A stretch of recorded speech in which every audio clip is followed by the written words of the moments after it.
Lindsay y Norman. Introducción a la psicología cognitiva.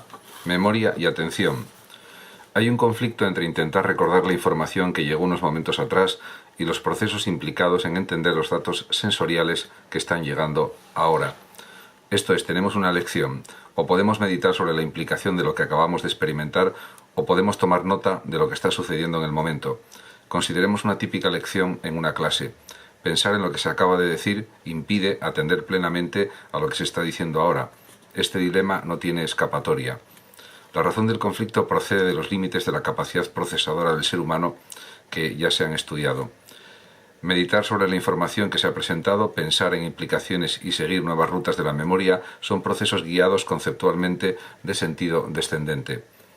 Exigen la operación del mecanismo conceptual, pero el proceso de reconocimiento de formas también se apoya en una orientación conceptual y el esfuerzo invertido en una cosa no se puede gastar en la otra. Hay un número limitado de recursos procesadores. Los recursos no son suficientes para hacer todo, de modo que es necesario elegir por dónde dirigir el esfuerzo.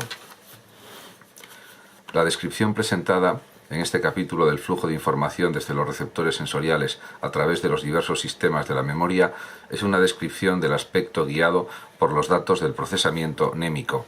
Sin embargo, una vez que llegamos a los mecanismos de repetición, estamos empezando a hablar de los aspectos guiados conceptualmente. Cuando empezamos a estudiar la repetición integradora, estamos señalando la necesidad de un análisis de orden superior de la información, de considerar sus implicaciones y de cómo cuadra con la estructura de la memoria existente. Los aspectos guiados por los datos del procesamiento tienden a ocurrir automáticamente exigiendo poca atención consciente.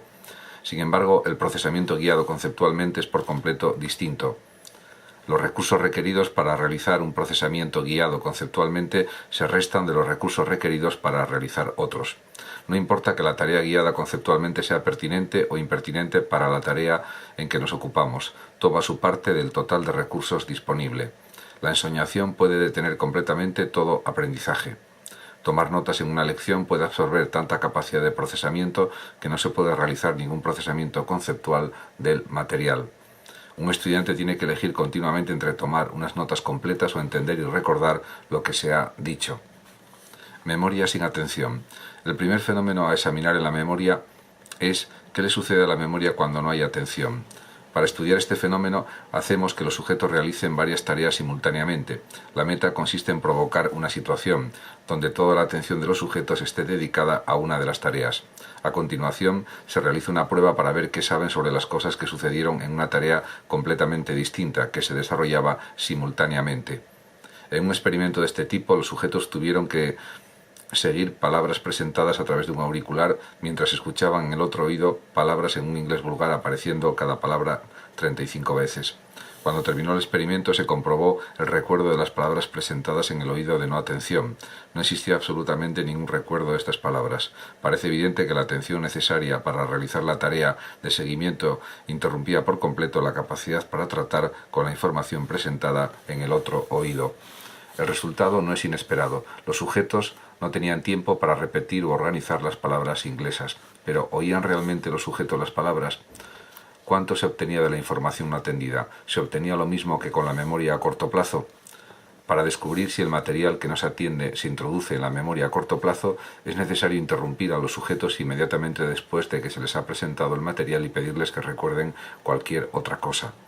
Cuando se realiza el experimento de esta forma, los sujetos pueden recuperar de hecho los últimos ítems presentados a su memoria a corto plazo, pero si existe un retraso de unos 30 segundos entre la presentación del material y la comprobación de su recuerdo, el sujeto no puede recordar ninguna de las palabras no atendidas.